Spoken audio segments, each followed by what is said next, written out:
En ek wil vanmôre praat oor geloofsbesoedeling. Geloofsbesoedeling.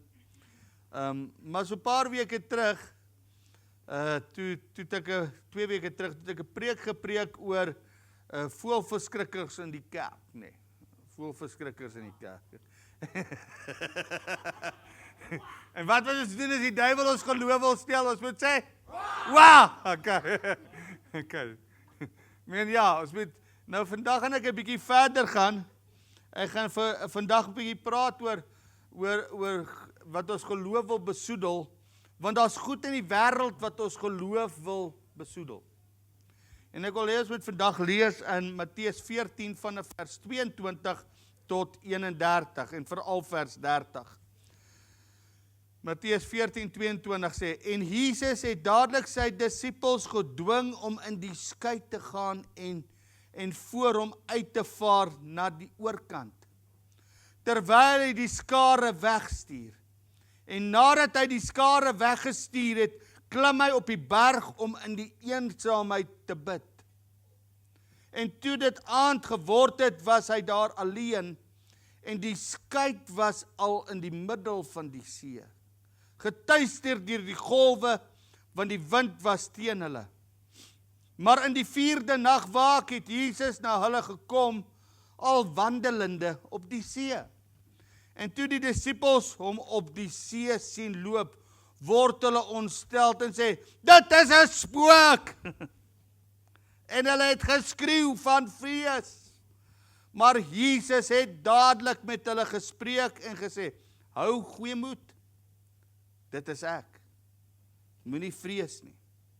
En Petrus antwoord hom en sê, Here, as dit U is, beveel my om op die water na U te kom. En hy sê, kom! Petrus klim toe van die skei af en loop op die water om na Jesus te gaan. Maar toe hy die sterk wind sien, het hy bang geword. En toe hy begin sink, roep hy uit en sê, Here, red my. En Jesus het dadelik sy hand uitgesteek en hom gegryp en vir hom gesê, klein gelowige, waarom het jy getwyfel? Net die vorige vers, maar toe hy die sterk wind sien, het hy bang geword en toe hy begin sink, roep hy uit en sê, Here, red my. Ek wil praat oor die groot maar. Die groot maar in Petrus se lewe, nou moet jy verstaan, dat Petrus was 'n man van geloof gewees. Hy was die enigste disipel wat bereid was om sy voet in die water te sit. Ek lees net van 2 persone in die geskiedenis wat op water geloop het, dis Jesus en Petrus. En Petrus was bereid om te luister na die stem van die Here en hy het nie getwyfel nie. Maar toe die groot maar kom, toe die groot maar gebeur, en die groot maar veroorsaak dat hy nie meer die stem van die Here duidelik hoor nie, maar sy omstandighede. Die groot maar het veroorsaak dat die wind en die weer groter geword het as die stem van die Here. En die eerste besoedeling wat ek en jy uit ons lewe moet kry, is ons moet die maars uit ons lewe kry, wat die stem van die Here in ons lewe wil besoedel. En maak seker jy hoor die stem van die Here, dis punt nommer 1. Maak seker jy hoor die stem van die Here. Want as jy die stem van die Here in 'n saak gehoor het, maak nie saak wat mense sê nie. God is in beheer. Maak nie saak wat jou omstandighede sê nie, God is in beheer. As hy sê kom, dan sal dit kom. Nou Romeine 10 vers 17 sê, die geloof is dus uit die gehoor. En die gehoor is deur die woord van God. Geloof is in jou gees en nie in jou verstand nie. Geloof kom uit jou geesmensheid, maar dit gaan na jou verstand toe. Dis nie emosie wat jou geloof bepaal nie. Dit is nie wat mense sê wat jou geloof bepaal nie. Dit is wat God sê wat jou geloof bepaal. En baie keer kan jy kyk na situasies en sê, dit gaan in 'n ander rigting in. Maar moet nie kyk in wat se rigting dit gaan nie. Kyk wat sê die Here. Terwyl ek dit sê, voel ek sterk. Daar's besigheidsmanne en besigheidsvroue wat 'n woord van God oor jou besigheid het. Moenie na die wind en die weer kyk nie. Hoor die stem van die Here wat gesê het, ek het gesê jy moet hierdie besigheid begin, sê die Here. Moenie iets anders fokus. Geloof kom uit jou gees uit en emosie sal altyd vir jou uit jou sintuiglike wil ruk en jy die sintuiglike wil sê jy gaan dit nie maak. Petrus toe die groot maar opdaag. En toe daai groot maar kom staan en die wind en die weer, toe word God se stem sag. En hy vergeet van Jesus gesê kom. En sy fokus was nie meer op Jesus nie, maar op die omstandighede. Nou ek wil vandag vir jou sê, maak dit uit in jou hart, ek gaan op Jesus fokus. Hy het gesê, en daarom glo ek dit, nou meer jy God se woord, en ek praat van hierdie woord lees, hoe meer jy in die woord van God is, want die woord het vlees geword, Johannes 1:14, en onder ons kom woon. En hoe meer jy die woord van God bestudeer, hoe meer begin jy die hart van God verstaan. Hierdie is nie 'n wetenskapboek nie, mense. Daar's wel wetenskaplike feite in. Hierdie is nog minder 'n geskiedenisboek. Daar is wel geskiedenisfeite in. Hierdie is 'n verhoudingsboek, 'n romanse tussen God en mens, waar hy mense uit sonde geruk het, en die ewige lewe ingeruk het, en hoe hy 'n plan gemaak het vir die sonde van die wêreld. Dis die hoofdoel, is om die hart van God te verstaan teenoor die mens. Men hoe meer jy die hart van God verstaan in sy woord, hoe meer weet jy hoe klink sy stem. Nou ek sê altyd, my vrou is 25 jaar met my getroud. En dis wonderlik. Dis wonderlik. Maar ek kan nie skryf nie, ek het 'n lelike handskrif. En na 25 jaar het my vrou die vermoë ontwikkel om my handskrif te ontsyfer. En sy is dalk een van die min mense wat my handskrif kan ontsyfer. Ek moet vir jou sê, ek sukkel self soms. Maar weet jy wat, omdat sy my handskrif ken, weet sy wie ek is. En weet jy, net so wil ek sê, hoe meer jy tyd met God se woord spandeer, hoe meer gaan jy God se hart verstaan, en hoe meer gaan jy sy stem ken. En as jy sy stem ken, dan gaan jy weet, as hy sê kom, is dit kom. As hy sê gaan, is dit gaan. Nou dink jy die dag toe hy Petrus geroep het, toe hy langs die see van Galilea was, en hy sê vir Petrus, volg my. En Petrus volg hom, en Andreas sy broer volg hom, en hulle los die visse, die skuit agter, en met al die visse, en sê, pa, gaan jy aanmaak met die besigheid. Dis nou nie meer I en J nie, nou you en J en jy alleen, man. En daar is I me, ja. En dis nou alleen jy.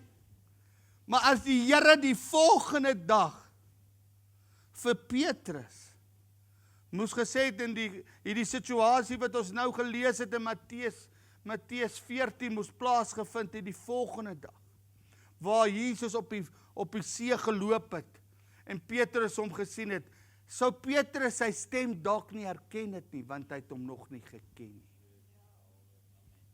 Hoor mooi wat ek sê. Jy vertrou net iemand wat jy ken. Ek vertrou my vrou, want ek ken haar. Maar iemand wat jy nog nie in verhouding mee staan nie, gaan jy nie sommer vertrou nie. Nou vertroue word gebou met verhouding. Nou gebrek aan 'n persoon. Die punt nommer 2 wat besoedeling bring, daar's 'n gebrek aan 'n persoonlike verhouding. 'n Liefdesvolle verhouding. Jy sien, die probleem is baie keer, omdat ons net so dan en wan met die Here verhouding het, verstaan ons nie altyd wanneer praat hy, wanneer praat ek, of wanneer praat die duiwel nie. Maar hoe dieper jou verhouding met die Here, hoe meer gaan jy sy stem kan herken. Dis in die wind en die weer, gaan jy hoor die Here sê, kom. En baie keer fluister hy skree nie. Dis in die sagtheid wat hy met jou praat. Dis in sy woord wat hy met jou praat. Dis wanneer jy soms net loop na 'n plek toe die Here sê vir jou, moet nie nou soontoe gaan nie. Dan praat hy. God praat op maniere wat ons nie altyd verstaan nie, maar hy praat. Nou, Jesus se disippels, toe hulle in die boot was, en die Bybel sê hulle was bang, hulle het gedink is 'n spook. Wel, ek sou ook nogal gedink het dis 'n spook. Want wanneer laas het jy iemand op water sien loop? Behalwe as daar 'n leeu agter my aankom, sal ek op water vir jou loop. Maar wanneer laas? En ek dink toe hulle sien en hulle die Bybel sê dis die 4de nag waak. Dit het al dagbreek toe begin gaan. Die 4de nagwaak beteken, dit was al op die einde van die aand. Dit was so 3 uur, 4 uur, 5 uur oggend. Dit was net voor die son moet deurbreek en die dag moet begin. Net voordat hier kom Jesus aangeloop, asof niks fout is nie. Hy het die hele aand gebid en hulle het die hele aand gefight. Fight vir hulle lewe. Dis asof die Here nie omgee nie. Maar hy het eintlik baie omgegee. Want hy het nooit beheer verloor nie, al het dit vir hulle so gelyk. Hoor mooi wat ek nou sê. Al was die storm so erg dat die fokus nie eens op Jesus was nie. Jesus het nooit beheer verloor in hulle situasie. En hier kom hy. En hy kom aan, en hulle sê, dis 'n spook! Dis 'n spook! En weet jy, al hoe Jesus hulle kon oortuig dat hy nie 'n spook was nie, hy moes praat. En toe hy praat, toe herken hulle sy stem. Want hulle het hom geken. Hulle het saam met hom gewandel. En ek wil vandag sê, 'n gebrek aan 'n persoonlike verhouding met die Here gaan maak dat jy ander stemme meer waardig ag as God se stem. En ek wil sê, hoor God se stem, sy woord oor jou lewe het nog nooit verander nie. Amen. Nou, Johannes 10 vers 3 sê, vir hom maak die deurwagter oop, en die skape luister na sy stem, en hy roep sy skape by hulle naam, en lei hulle uit. Ek kyk die laaste paar weke, kyk ek 'n YouTube klip waar 'n herder in die Karoo, hy staan so by 'n skaapkraal, en hy roep sy skape se naam by hulle naam. En hy sê die een se naam, kom ons sê sommer die een se naam is Spookie. En hy sê Spookie, dan hoor hy meh. Hy sê Spookie is hier. Dan sê hy sommer 'n ander naam, dan sê hy is hier. En so ken die skape sy stem en hy ken die skape se stem. Dis nie net jy wat die Here se stem moet ken nie. Dis die Here wat jou stem ook moet ken. En weet jy, dis wat so mooi was in hierdie gedeelte, is dat die Here sê in Johannes 10 vers 3, dat hy ken jou stem en ek ken sy stem. Dis wederzijds. En as hy jou stem ken, weet jy wat? Hy ken nie net jou stem nie, hy gaan ook jou gebede voor. Amen. Hy gaan ook jou gebede voor. Geloof oorheers omstandighede as jy Jesus se stem in die storm ken. Is dit waar? As jy Jesus se stem ken, dan sal geloof altyd oorheers. Want jy sien, dan neem geloof die eerste plek en nie die tweede plek. En daarom wil jy vir die duiwel sê, as hy kom en hy wil vir jou sê, die storms raak te veel, dan wat moet ek en jy doen as die storms te veel raak? Ons moet vir die duiwel sê, wow! Ons moet hom wegjaag, man. En ons moet luister die stem van die Here. Want weet jy wat, baie keer as ons nie dit gaan doen nie, gaan die stemme van buite groter word as die stem van God. Is dit waar? Die roeping oor jou lewe is vas. En jy kan net God se stem vat en op dit reageer en dit sal lewe in oorvloed bring. Nou, wat is God se roeping? God se roeping is groter as enigiets in jou lewe. En God se roeping is eerstens om sy stem te hoor. En as jy gaan kyk na geloop, toe Petrus geloop het op die water, en die verskil tussen geloop en geloof is een lettertjie, en dis die lettertjie P word verander na F. Nou sodra jy in 'n persoonlike verhouding kom, dan word die geloop, kan jy loop, want daar's 'n F wat sê, daar's feite. En die feite is, God het gesê, en ek kan op God se feite staan, en daarom kan ek nou loop. Daar's feite. En God se feite is groter as die realiteite wat jy daagliks sien. God se feite is baie groter as die storm en die wind en die weer. God se feite sê loop, dan loop jy op water. Als maak dit nie sin nie. Al sê die wetenskap, jy loop nie op water nie. Ons almal kan seker op water loop. Dit moet net goed geys wees. Maar ons praat van regte water, nie yswater. As jy loop op water, dan loop jy op die feit dat God het gesê, kom. Dis die feite. Dis die feite. En dis wat ons moet doen, ons moet dit nooit vergeet nie. Nou 1 Korintiërs 1 vers 9 sê dit so mooi, God is getrou, deur wie julle geroep is. Wat is jou roeping en wat is my roeping?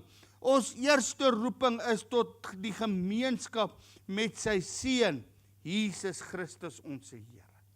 Ons eerste roeping is verhouding met God. En as ons eerste roeping vas is, dan gaan ons hoor, die Here sê kom, kom. Dan loop jy, want jy hoor dit oorweldig, dan alles hy het gesê, my grootste roeping is gemeenskap met hom, en is my grootste roeping, gemeenskap is met hom, dan gaan die res van die goed in my lewe in plek val. Amen. Nou wat gaan die duiwel uit ons lewe wil ruk? Wat wil hy besoedeling bring? Dat hierdie vers nie waar word nie. Dat ons nie gemeenskap het met die Here nie. Nie, ons is so besig. Jy weet, ons bly in Gauteng hoor. Jy weet, ons is besig wees. Maar jy is so besig dat die belangrikste roeping is nie om te gaan werk nie. En ek sê nie, jy moet nie werk nie. Die belangrikste roeping is om God se stem te hoor, gemeenskap te hê. En as jy in gemeenskap uit begin te werk, dan gaan daar seën oor jou werk wees. Amen. Dat is ons grootste roeping. En die derde ding wat ons besoedeling bring, is ons woorde. As jou woorde nie reg is nie, gaan jou lewe ook nie reg wees nie. Nou, geloof is in woorde. Jou geloof moet in woorde wees, maar ongeloof is ook in woorde. Nou Hebreërs 3 vers 12 en 13 sê, sorg daarvoor broeders, dat daar nie miskien in een van julle 'n bose en 'n ongelowige hart, deurdat hy van die lewende God afvallig word. As mense glo, jy kan nie terugval nie, en jy kan glo eenmaal gered en altyd gered, dan moet jy hierdie vers uit die Bybel uitvat. Want hierdie vers, jy kan afvallig raak. Jy kan terugval. Nou, hoe val jy terug? Deur die verharde hart, deurdat jy nie meer die woord van God hoor nie, deurdat jy nie hoor die Here sê, kom nie. Nou weet jy wat is die probleem? Dis soos griep. As jy griep of 'n verkoue nie vinnig hanteer nie, wat word dit dan? Dit word griep. En as jy dit dan nie hanteer nie, dan word dit bronchitis, bronchitis. En as jy dit dan nie hanteer nie, dan kan dit longontsteking word. Nou dis dieselfde in die woord van die Here. As jy nie 'n harde hart vinnig gaan hanteer nie, dan gaan jy twyfel. En as twyfel nie hanteer word nie, dan word twyfel ongeloof. En as ongeloof nie vinnig hanteer word nie, dan word dit 'n ateïs. Dis hoe ateïste gebore word. Is omrede Hulle het 'n ongelowige verharde hart in hulle hart toegelaat. Hebreërs 3 vers 13 sê, maar vermaan mekaar. Want jy sien dit gewoonlik nie raak as jou hart verhard is nie. Jy het eintlik iemand nodig. Dat sê, kom by man. Jy het eintlik iemand nodig, en weet jy, ek het al agterkom, daai beste persoon is gewoonlik jou huweliksmaat baie keer. Maar partykeer het jy iemand nodig wat jy sê, hoorie, dit wat jy nou doen, en dit wat jy nou sê, bring dood. Jy kan nie ongeloof toelaat nie. Jy kan nie twyfel toelaat nie. En ons moet dit van sê, vermaan mekaar elke dag, solank as dit vandag genoem word, sodat niemand van julle deur die verleiding van sonde verhard word nie. Moenie verhard in jou hart nie, dis besoedeling wat jou geloofslewe gaan beïnvloed. Nou gaan hy vers 15 en 16 en gee hy 'n voorbeeld. Omdat daar gesê word, vandag, as julle sy stem hoor, verhard julle harte nie, soos in die verbittering nie. Wie was dit dan, wat gehoor het en hom verbitter het? Was dit nie almal, wat onder die leiding van Moses uit Egipte gegaan het nie? Nou wie het onder die leiding van Moses uit Egipte gegaan? Die volk Israel. Maar toe in die woestyn, wat doen hulle? Toe verhard hulle hart, hulle murmureer. Nee, ons wil vis eet. Nee man, ons hou nie van vlei, van hoender en meel elke dag, of ons hou nie van manna elke dag, want dit was soos 'n tipe meel gewees, wat hulle brood kon gebak het van. Nee, ons ook die vleispotte van Egipte, man. En hulle murmureer, maar hulle sien nie in die midde van die krisis die wonderwerk. Ek meen, hulle klere groei aan hulle lyf vir 40 jaar. En dit word nie oud nie. Hulle skoene, hulle sandals, hulle het sandals gedra seker, groei aan hulle lyf. Maar die kleintjies, die baba, word gebore en kry sandals, daai sandals groei so aan sy. God sorg vir hulle en hulle sien nie die wonderwerk van God se goedheid raak nie, want hulle murmureer oor wat hulle nie het nie. En toe kom maar verharding, en verharding bring ongeloof, en hulle almal het in die woestyn dood gegaan. Behalwe Josua en Caleb en al die jong mense. Nou by die 14:9 sê, wees net nie teen die Here opstandig nie. Nou sê Caleb in Numeri 14:9, julle moet nou nie opstandig wees nie. En wees julle nie bevrees vir die volk van die land nie. Want hulle is ons spys, hulle is ons kos, man. Hulle is ons kos. Hulle gaan vir ons sorg, man. Hulle beskutting het van hulle gewyk, man. Hulle het probleme. Hulle beskutting het van hulle gewyk.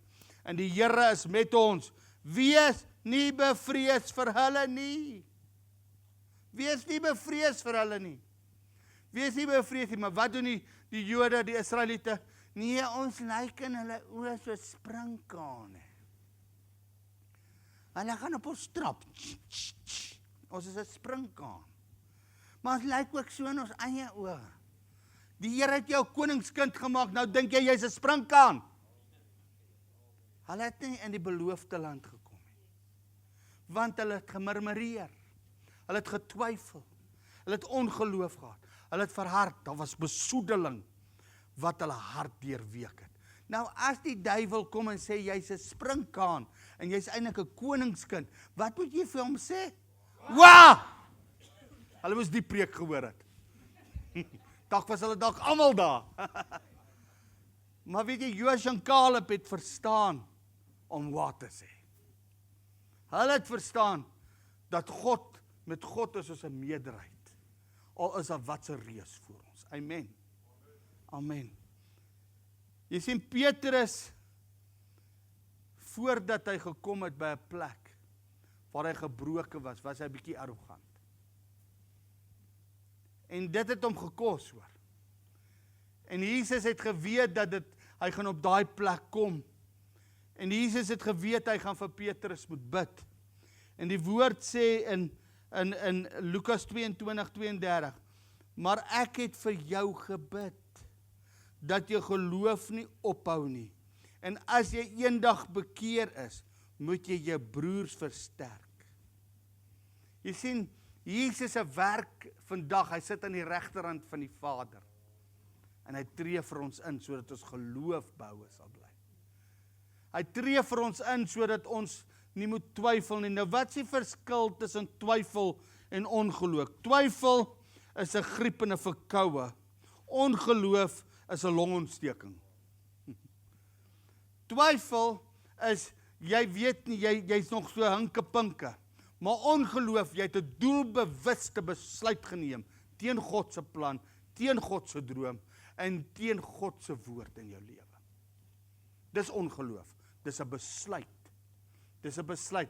Maar dit het nie begin by ongeloof nie, dit het begin by twyfel. Nou as daar twyfel is, moet ons mekaar vermaan en sê, die Here het gesê, kom Petrus, dan moet jy kom. Die Here het 'n woord gespreek, dan sal dit gebeur. Jy sien, dan moet jy mense kry en jy moet saam begin te bid om te sê, ek staan op die woord van die Here totdat dit deurbreek. Amen. En weet jy wat? Ons moet eintlik daai liedjie sing, turn your eyes upon Jesus. Look full into his wonderful face. Maar ons moet nie net sing, turn your eyes upon Jesus nie. Ons moet dalk 'n bietjie sing, turn your ears upon Jesus. Hoor 'n bietjie wat die Here sê. En maak jou ore stil vir die ander stemme. Want God het gesê, en as God gesê het, sal dit gebeur. Amen. Ek wil sê, Here, as hy Petrus sy hand kon gevat het toe hy sink, kan hy my en jou hand vat as ons sink en ons help, dat ons nie sink nie. Dat ons weer kan opstaan en hoor die woord kom. Jy gaan dit maak. Die goeie werk wat ek in jou begin het, sal ek volëindig. Ek wil gemeenskap met jou hê. Ek wil verhouding met jou hê. Ek wil hê jy moet nie die twyfel met die oorhang in jou lewe kry nie. Ek wil hê jy moet standvastig in geloof wees. Ek wil hê jy moet hoor en jy moet staan op wat ek vir jou gesê het van die begin af.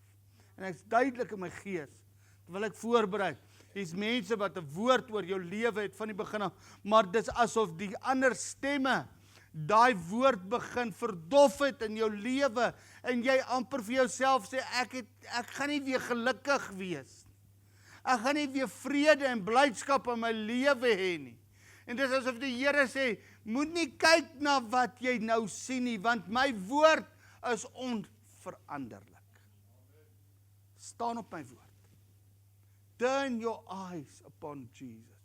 Look full in his wonderful face. As Petrus net na Jesus bly kyk het, dat hy nooit gesink. Hy moes net gekyk het.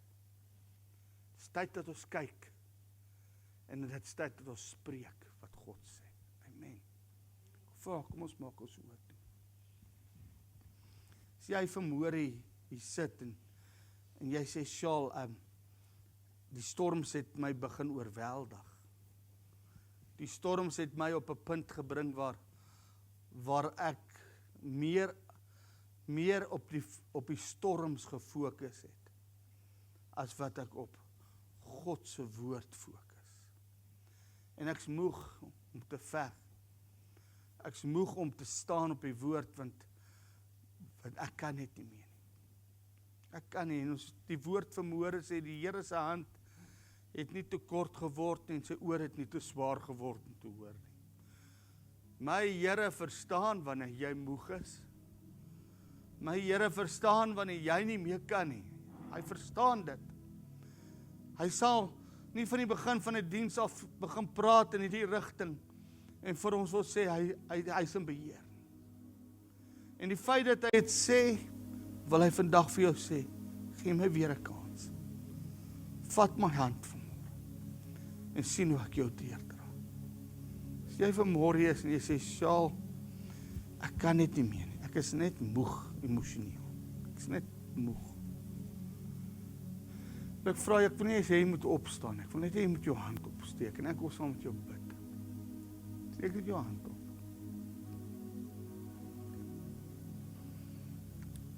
Here, vir elkeen wat nou hulle hande ophou, wil ek vra, Jesus, dat u hand in hulle swak hand sal sit. Jesaja 59 sê, Here, U hand het nie te kort geword om te help nie. En ek vra, Here, dat U hulle uit hulle situasie sal ruk, Here. Ruk hulle daar uit, Vader.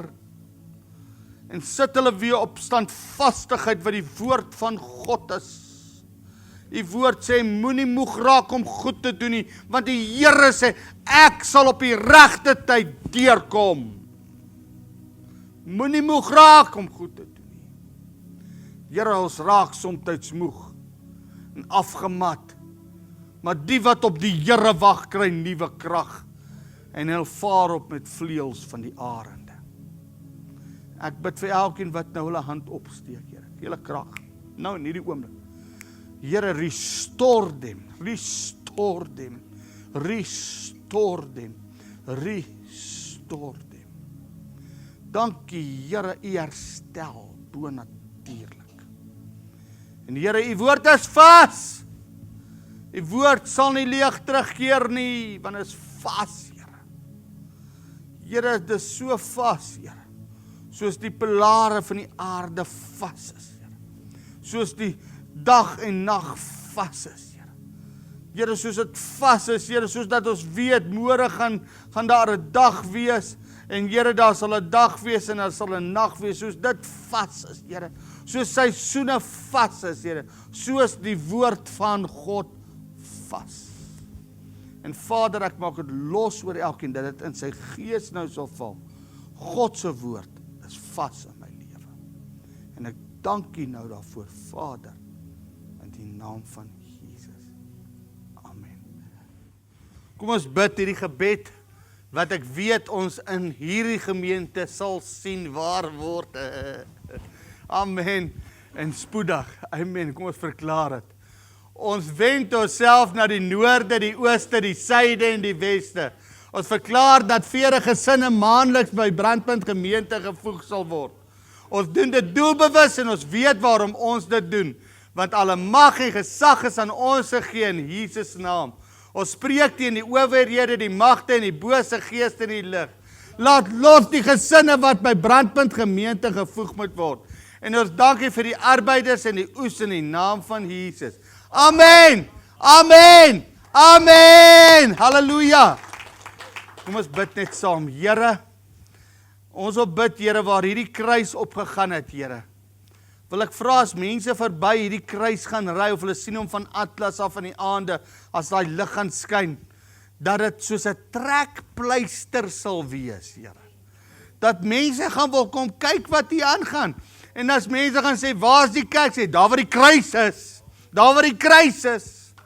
En Here, dat dit evangelisasie, ek wil sê model of tool sal wees, Here. Wat mense hiernatoe sal bring, Here. Wat hierdie gebed ook sal waarmaak. Here, alles sal help. Here, maar dit ook een van die dinge sal wees wat sal help. En ons dankie daarvoor, Vader, in die naam van Jesus. Amen. Prys die Here. Baie dankie, mag jy 'n geseënde middag hê.